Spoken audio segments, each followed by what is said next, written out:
Thank you. My name is Phil McLaughlin. I'm from Laconia. There are two people here today with whom I'm particularly familiar. Barbara Keshen, who is sitting next to me. In the 80s, I defended first-degree murder cases. She prosecuted them. In the 90s, she defended first-degree murder cases. I prosecuted them. Kelly Ayotte is a person whom I know well, have a lot of affection for. Hired her, excellent prosecutor. I disagree with her with respect to the issue of the continuation of the death penalty. I'm opposed to it. I favor the House bill. And if there are any among you on the committee who are here as first-time elected people, and I don't know this, then you would be very much in the same circumstance I was in 1997 when I came to Concord on May 18th. Over the ensuing 90 days, there were a number of murders in New Hampshire that rocked people. There was a little girl who was 6 years old who was raped and murdered on July 3rd. There were individuals in Colebrook, Les Lod, Trooper Phillips, Jose, Judge Bunnell. I knelt beside them, except for Mr. Jose, observed them. They were dead at the hands of Draga. There was a young police officer named Jeremy Sharon who was killed. There is no question about the fact that these are awful circumstances. The question is, what does a society do about circumstances like this? I'd like to tell you about a particular circumstance and ask you to be a model for the way you think about things. It's the death of Elizabeth Knapp. This state was outraged with that death. And I can tell you, any of you would have the occasion to see what I saw and see a little girl who was raped and murdered, it will reach you. You will not forget that.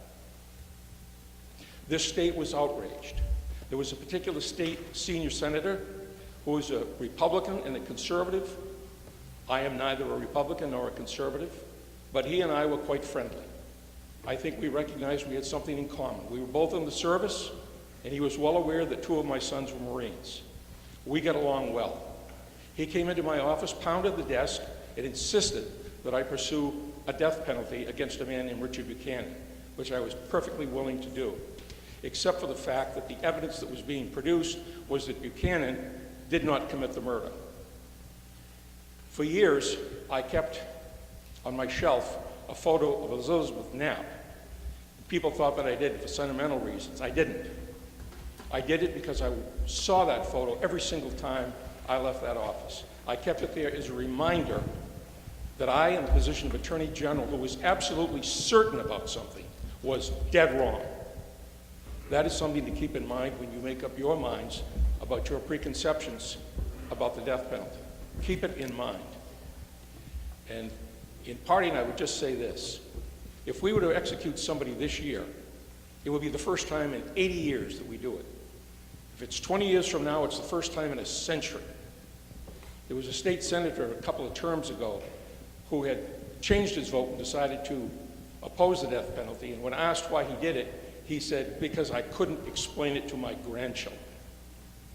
If something is going to happen and we're going to execute somebody once every 80 years or once every 100 years, explain that in terms of a justice system.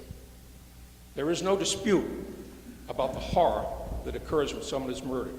There were 80 during my term. Whether they were... Sir, if you would limit your testimony, whether they were the family of police officers or not, those families view their loss equally. The real question at the end of the day is what is fair for the society as a whole, what is reasonable and balanced and equitable. And it's on that basis, not morally, that I oppose the continuation of the death penalty. Thank you for your time.